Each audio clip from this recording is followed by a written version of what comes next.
ولك ايه ولي عليك شو قوية، ولك لو عارفك هيك من زمان عملناها.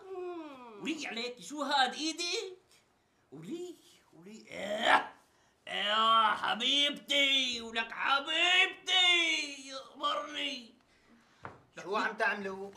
ولك شو عم تعملوا؟ ولي على قامتك، ولي على قامتك، ولي على هالمصيبة، ولي يخرب بيتك عبيد وعم بتخونيني يا حرمة. مو خيانة مو خيانة ابن عمي، صدقا مو خيانة. ولك كيف مو خيانة؟ طلعت من ثيابي نطرتيني لروح حجبها لحتى تيجي تخونيني. بدي يا عمي ما تعملنا رو لنشرح لك. طول بالك ابن عمي. ولك شو طول بالي عليكم؟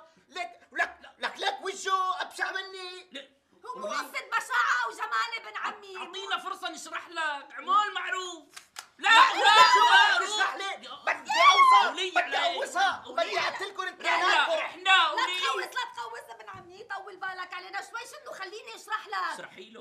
روق اعصابك ابن عمي، مو بالعصبية بتنحل الامور. ولك شو بدك تشرحي لي منك شالحة ثيابك ونايمة حد هالقبوط هذا؟ انا قبوط. طبعا بدي اشلح ثيابي، شلون ساوي يعني ولابسه ثيابي؟ خليني اشرح لك ابن عمي القصه وما فيها. انه انا مو عم خونك ابن عمي، صدقا مو خيانه. هذا جهاد النكاح، مو خيانه، هذا مقاتل. انا مقاتل على الجبهة.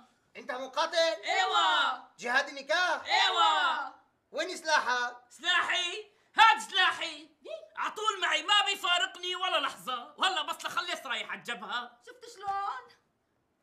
هذا مقاتل. قلنا لك اعطينا فرصة. جهاد النكاح. عفوا ترد علي عفوا يا بنت عمي، انت رضية. والله خلاص روحي. مرتك بتسوى الجوهرة.